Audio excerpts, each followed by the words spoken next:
నిన్నటి రోజు కల్తీ నెయ్యి గురించి మేము వెంకటేశ్వర గుడి దగ్గర పూజలు చేసి మా వినాయకుడి ద్వారా పూజలు చేసి ఒక బ్యానర్లు కట్టినాం. ఆ బ్యానర్లు రాత్రి చింపేసినారు కొంతమంది వైసీపీ నాయకులు. కాబట్టి వాళ్ళ మీద చర్య తీసుకోవాలని మేము కోరుకుంటున్నాం. తగు చర్యలు తీసుకోవాలి సార్, లేకపోతే తీవ్ర పరిణామాలు ఎదుర్కోవాల్సి వస్తుంది అనేసి మేము మా పార్టీ తరఫున కూటమి నాయకుల తరఫున మీకు మెమోరాండం ఇచ్చి మిమ్మల్ని కోరుతున్నాం. రాత్రి 10:30 చూసినప్పుడు కూడా బాగుంది సార్. వాళ్ళంతా చూస్తే మనం 11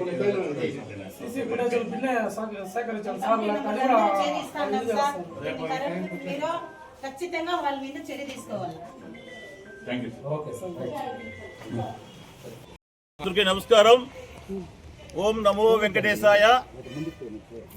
నిన్నటి రోజు రాష్ట్రమంతా కోడెత్తి కూస్తుంది కల్తీ నెయ్యి గురించి. రాష్ట్రమంతా కోడెత్తి కూస్తుంటే మేము మా నాయకులతో నిన్నటి రోజు ఆ వెంకటేశ్వర గుడిలో పూజలు చేసి ఇట్లా అన్యాయం చేసినారు వైసీపీ నాయకులు. కల్తీ నెయ్యి గురించి మేము ధర్నా చేస్తూ అన్యాయం చేసినారని దేవునికి ఒప్పుచెప్పినాం. అక్కడ ఒక బ్యానర్ కట్టినాం. అది బ్యానర్ అంటే రాష్ట్రమంతా ఉంది, ఇక్కడే పల్నాడులో కాదు. వాళ్ళు కొంతమంది వైసీపీ నాయకులు బ్యానర్ కట్టినారు, రాత్రి చించేసినారు. కాబట్టి ఈరోజు పోలీస్ వ్యవస్థకి మేమందరూ కూటమి నాయకులతో కలిసి వచ్చి మేము కంప్లైంట్ ఇచ్చినాము. కాబట్టి తగిన చర్యలు తీసుకోవాలని కోరుకుంటున్నాము. గోయిందా బ్యానర్లు చింపినోళ్ళు గోయిందా, బ్యానర్లు చింపినోళ్ళు గోయిందా. అందరికీ నమస్కారం అండి. మొన్నటి దినం కల్తీ తిరుమల గుడి లడ్డు విషయంలో చాలా వివాదాలు జరుగుతుంది, మనకు అందరికి తెలిసిందే. తెలియకుండా ఏం లేదు. నేను ఎందుకు ఈ మాట అంటున్నానంటే, మనం ఆశాముచ్చిగా పార్టీ తరఫున వచ్చి ఒకరి మీద ఒకరు నిందేయలే. ల్యాబ్లో ఇచ్చిన రిపోర్ట్ని మనం బ్యానర్ వేసి వెంకటేశ్వర స్వామి గుడి కాడ బ్యానర్ కడితే మీరు తప్పు లేదు. ఇప్పుడు గుమ్మడికి దొంగ అంటే మీరు ఎందుకు భుజాలు తడుముకుంటారో నాకైతే అర్థం కాలే. మీరు తప్పు లేదు అన్నారు కదా, మీరు బ్యానర్ వేసుకున్న పక్కలో ఇది నిజంగాని ఇది ఫ్రాడ్ అని చెప్పి ఇది బ్యానర్ వేయండి. అంతేగాని మళ్ళీ ఇంకోటి అడుగుతారు, మీరు నిజంగా హిందువులని అమరాన్ని అడుగుతారు కదా. నేను ఇదే మిమ్మల్ని అడుగుతున్నా, మీరు నిజంగా హిందువులు అయితే ఒక వెంకటేశ్వర స్వామి బ్యానర్ ఉండేదాన్ని మీరు ఎట్లా చింపుతారో నాకైతే అర్థం కాదు. మీరు నిజంగా హిందువులేనా? హిందువులు అయితే ఒక వెంకటేశ్వర బ్యానర్ వేసి మీరు ఎట్లా చింపుతారు? దీనికి మీరు ఖచ్చితంగా సమాధానం చెప్పాలా. మేమేమంటే శుద్ధంగా నెయ్యలేదు స్వామి, అది కల్తీ ఒక కెమికల్తో కూడిన లడ్డు తయారు చేసి దాదాపు భారతదేశంలో ఉండే ప్రతి ఒక్కరు మన తిరుమల దేవస్థానాన్ని పవిత్రంగా కొలిచే దాంతో కల్తీ జరిగిందని మేము పోరాడుతూ ఉంటే మీరు అది లేదు నిరూపించుకోండా. అంతేగాని ఇది దొంగచాటుగా వచ్చి బ్యానర్లు చింపడం మేమే. ఇది యాక్చువల్గా ఇది ఒక హిందువులుగా పుట్టి ఒక హిందూ బ్యానర్ ఇది చింపేదంటుంటే చాలా దరిద్రంగా ఉందనేసాను కూడా. ఎవరైతే ఈ బ్యానర్లు చింపినారో, ఎవరైతే ఈ కుట్రకు పాల్పడినారో ఆ కలియుగ దేవుడు వెంకటేశ్వరమాలే ఖచ్చితంగా ఆయనే మిమ్మల్ని శిక్షిస్తాను సార్ కూడా మనస్ఫూర్తిగా కోరుకుంటూ ఈ అవకాశం నాకు ఇచ్చిన ప్రతి ఒక్కరికి ధన్యవాదాలు తెలుపుకుంటున్నాను. ఏడుకొండలవాడ వెంకటరమణ గోయిందా, బ్యానర్లు చింపిన గోయిందా. ఈ మధ్యకాలంలో కొంతమంది తీవ్రవాదుల కంటే ఘోరంగా ప్రవర్తిస్తున్నారు. మేము చేసిన తప్పేమి, ల్యాబ్లో ఆ నెయ్యి ఒరిజినల్ నెయ్యి కాదు, అది మొత్తం కెమికల్ నెయ్యి అనేసి ప్రజలకు తెలియపరిచే విధంగా ఒక బ్యానర్ వేసినాం. అది ఎక్కడ వేసినాము? గుళ్ళో వేసినాం, గుడి బయట వేసాం. అక్కడే దాంట్లో మీ మాది రఫా టఫా అని ఏమి వేయలేదు. మేము అక్కడ ఏం జరిగిందో అది వేసాం. మీకు కూడా తెలుసు అక్కడ కల్తీ నెయ్యి, అసలు పాలు లేదు నెయ్యి లేదు, అక్కడ మొత్తమే కెమికల్స్. మీరు ఎట్లా క్రిమినల్సో మీ పాలనలో జరిగిందన్నీ కూడా అలాంటిదే. అది తెలియపరిచే విధంగా మేము వేసాము. మీరు నిన్నటి రోజు ఏదో ప్రెస్ మీట్లో ఇట్లా ఏదో చెప్పారు. ఇంకా అవన్నీ చెప్తే బాగుండదు, చెప్తే అది కాంట్రవర్సీ అవుతుంది. కొద్దిగా ఆలోచన చేయండి. ప్రజలు ఇప్పుడే మిమ్మల్ని ఎక్కడ పెట్టాలో అక్కడ పెట్టేస్తున్నారు. ఏదో మేము బ్యానర్ వేస్తాము లేదు అనేసి వేయండి, లేదని దాన్ని చించేసేది ఏం మొగతానము. దయచేసి ప్రజలందరూ కూడా వీళ్ళ ప్రవర్తన చూస్తూ ఉన్నారు. ప్రజలు రెచ్చగొట్టే విధంగా, ఉంటే ఛాలెంజ్లు చేసే విధంగా మేము కానీ తిరుగుబడితే మీరు అసలు కనిపించరు. కాకపోతే బెదిరిస్తూ ఉన్నారు. ఈ ఊర్లోనే ఉండరు, ఆ ఊర్లో ఉండరు. మీరు యాటి నుంచో వచ్చి ఇక్కడేంది పెత్తనం మాకే, దరిద్రం మాకే. దయచేసి మీ ఊరు వదిలి వెళ్ళిపోండి, ప్రజలంతా సంతోషంగా ఉంటారు. కాబట్టి ప్రజలారా ఆలోచన చేయండి. ఈ వైసీపీ వాళ్ళు ప్రవర్తిస్తున్న తీరు చాలా ఘోరంగా ఉంది. దేవుడి దగ్గర ములాజం లేదు, మనుషుల దగ్గర ములాజం లేదు. అదే మాకు చిన్నప్పుడు చెప్తా ఉన్నారు, ఈ నండ్రకాయలు ఉంది మళ్ళీ పట్టుకొని వస్తూ ఉంటారు చిన్నప్పుడు. మేము అడిగాం, అవును అది కొరకదా నండ్రకాయ అంటే, దాన్ని కొవ్వు ఎక్కితే బయట వస్తుందిరా, అప్పుడు దాన్ని తెచ్చి బాగా దంచితే ఆ టేస్ట్ వస్తుందిరా నండ్రకాయలు అనేవాళ్ళు. అట్లా నిన్నటి అంబోతి రాంబాబు చేసినాడు. ఆయనకి ఏం జరిగింది శాంతి తెలుసు. మీకు అలాంటి పరిస్థితి రాకుండా జాగ్రత్తగా ఉండాలనేసి సందర్భంగా కోరుకుంటున్నాం. అందరికీ నమస్తే. ఏం జరిగిందంటే తిరుమల తిరుపతి దేవస్థానంలో ఇంతకు ముందు ఉన్నటువంటి పాలక వర్గము చేసినటువంటి అరాచకాలు ఒకటి ఏమంటే, పరాకామణి కేసులో $US ఆయన మొత్తం కట్టుకొని జేబులో పెట్టుకున్నారు.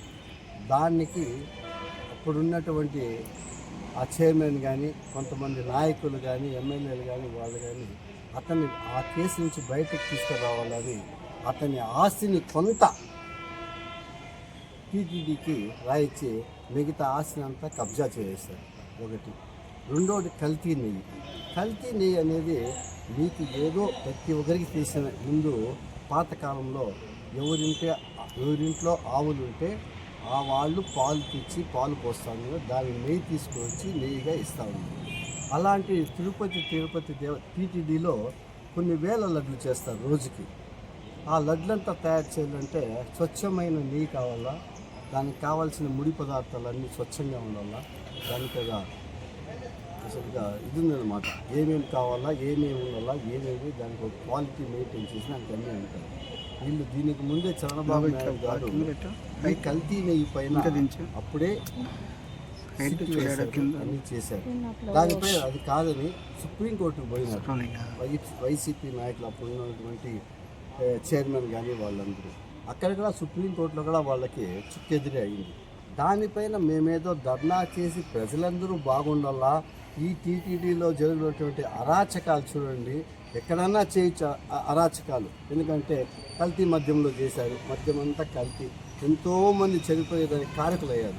ఇప్పుడు భగవంతుడు లడ్డు అదంటే ప్రసాదము, ఎవరైనా సరే ఏ గుడికి పోయిన ప్రసాదం ఇస్తే కళ్ళు కద్దుకొని తింటారు. అలాంటి టీటీడీ ప్రసాదం అనేది దేశాల్లో నిన్నే మా నాయకుడు ఎమ్మెల్యే గారు చెప్పారు, ప్రపంచవ్యాప్తంగా ఈ లడ్డూకి అంత ఫేమస్ ఉంది, అంత ఇది అనేసి. అలాంటి లడ్డూని మీరు తయారు చేసేది కాకుండా, దాంట్లో తప్పులు చేసేది కాకుండా, నిన్నటి దినము మీరు బ్యాన్ వేస్తామని వేసుకోండి, ఎవరు వద్దన్నారు? బ్యాన్ మమ్మల్ని అడిగే మీరు వేసేది. ఏమైనా గుళ్ళో వేసింటే తప్పు, గుడి బయట వేసాము, గుడి బయటే వచ్చి మేము ప్రెస్ మీట్ ఇచ్చాము, గుడి బయట ఉన్నట్టు సత్రం దగ్గర అన్నప్రసాదాలు సప్లై చేశాము, గుళ్ళో మేమేమి తప్పు చేయలేదు. దానికి మీరు గుళ్ళో ఉన్నటువంటి కమిటీ వాళ్ళని ఫోన్ చేసి బెదిరిస్తే ఏమని అనుకోవాలి మిమ్మల్ని? మీరు వేసుకోండి బ్యానర్, మీరు ఏం చేస్తారో చేయండి, మీరు ఎన్నెన్ని మంచి పనులు చేసినారో అవన్నీ బ్యానర్ వేయండి. అక్కడ కాదు, మిటమిక్కడ వేయండి బ్యానరు. మేము మా రాజ్యంలో ఉన్నప్పుడు, మేము ఉన్నప్పుడు ఈ 5 ఏళ్ళలో ఇంత పెద్ద పని చేశాము, ఇన్ని చేసామని బ్యానర్ వేయండి. ఏమన్నా వద్దంటే కదా మిమ్మల్ని, మేమేమన్నా ఎప్పుడన్నా వచ్చి మీరు బ్యానర్ చించేసేదాన్ని ఇవన్నీ చేసామా? ఈరోజు కూడా మేము పోలీస్ స్టేషన్కి రావడానికి కారణం ఏమంటే, ఆ బ్యానర్ ఎవరు చించారు అనే దానిపైన పోలీసు వారిని విచారించమని చెప్పాను. ఏమి సీసీ కెమెరాలు ఉంటాయి, అన్నీ ఉంటాయి, దాన్ని అంతా చూసి ఎవరైతే దీనికి పాల్పడినారో వాళ్ళని తప్పకుండా శిక్షించవలసిందిగా కోరేదానికి వచ్చాం. ఇంకా ఒకటి అంటే, నిన్నటి కాలం మొన్న అంబటి రాంబాబు గారు, ఆయన ఎమ్మెల్యేగా పనిచేశారు, మినిస్టర్గా ఉన్నారు, అంత పెద్ద పదవిలో ఉండుకొని మా నాయకుడు సీఎం చంద్రబాబు నాయుడు గారిని అనుచిత వ్యాఖ్యలు చేశారు. దానికి తగిన శాస్తి కూడా జరిగించారు. దాంట్లో నిన్న నైట్ నేను చూడడం ఏమనగా అంటే, వీళ్ళే వైసీపీ నాయకులే దాంట్లో ఎక్కువ మంది ఉన్నారంట. ఏమి ఆయన కారు ధ్వంసం చేయడంలో కానీ, వాళ్ళ ఇంటి దగ్గర గలాటా చేయడంలో కానీ, అన్నిట్లో కానీ. కాబట్టి ఇలాంటివంతా ఎందుకు చేస్తారు? మీ పని మీది, మా పని మీది. మాకేమో గవర్నమెంట్ ప్రజలు మాకు ఇచ్చారు, గవర్నమెంట్ పరిపాలిస్తున్నాం, స్వచ్ఛంగా పరిపాలిస్తున్నాము, మేమేం తప్పు చేయడం లేదు, ఏం చేయడం లేదు. మీరెందుకు ఊరికే ఇంతసేపు మా నాయకుడు చెప్పినట్లు గుమ్మడికాయలు దొంగ అంటే భుజాలు తడుకునేది ఎందుకు చేస్తున్నారు? అలాంటి వద్దండి. మంచి ప్రదేశంలో ఉన్నాము. పలమనేరు అనేది మంచిగా అందరికీ, మీకు మాకు అన్ని విధాల మంచి ఊరు. ఇక్కడ అరాచకాలు కానీ అన్యాయాలు కానీ లేవు. మీరు అలాంటివి ఏది సృష్టించకుండా ఈ ఊరిని మంచిగా ఈ ఊరు కామ్గా ఉండేదానికి ఏమైతే చర్యలు తీసుకోవాలో దానికి సహకరించండి. మీరు ఏం వేస్తారో వేసుకోండి బ్యానర్. ఈ రోజు కూడా నేనే చెప్తాను, మీరు ఎన్ని బ్యానర్లు వేసుకుంటారు అక్కడ పెట్రోల్ బంక్ నుంచి మా క్యాట్ ఫామ్ వరకు వేసుకోండి. ఎవరు వద్దన్నారు? ఏమైనా వద్దంటే కదా దానికి మీరు కమిటీ వాళ్ళని బెదిరించవలసిన అవసరం ఏముంది? కాబట్టి మీరందరూ కొంచెం మెచ్యూర్గా అన్ని చేస్తే మాకు బాగుంటుంది, మీకు బాగుంటుంది, చూసే ప్రజలకు కానీ మీడియా మిత్రులకు కానీ ఈ మీడియాలో నుంచి టీవీల్లో ఎవరైతే వీక్షిస్తున్నారో వాళ్ళందరూ కూడా గమనిస్తుంటారు. ప్రతి ఒక్కటి మీరు అనుకుంటారేమో ఎవరు చూడలేదు మనమే చేస్తున్నాము, తప్పు. అందరూ చూస్తున్నారు, అందరూ గమనించారు. దానిపైనే దాని పర్యవసానమే మన 2025లో 24లో వచ్చిన ఎలక్షన్స్లో రిజల్ట్ వచ్చింది. మీ తర్వాత 5 ఏళ్ళు మీరు మంచి చేస్తే ప్రజలు మిమ్మల్ని ఎన్నుకుంటారు. మేమేం వద్దనేది లేదే, మేమెవరు ఆపేదానికి? ప్రజలు ఆపాల, ఎవరిని కానీ నాయకులు కాదు ఆపేది. కాబట్టి మీరందరూ సమన్వయం పాటించి ఏదైతే మంచి ఉందో దానిపైన పోరాడతాం. మీరు పోరాడతాం, మేము పోరాడతాం. కాబట్టి తప్పకుండా మీరు దీన్ని నేనేదైతే చెప్పానో అది తప్పుగా భావించకుండా మీరు దాన్ని ఆచరిస్తే మంచిదని కోరుకుంటూ ఈ సదవకాశం ఇచ్చినటువంటి తెలుగుదేశం పార్టీ కుటుంబ సభ్యులందరికీ మా ఎమ్మెల్యే గారికి ధన్యవాదాలు, నమస్కారం. కల్తీ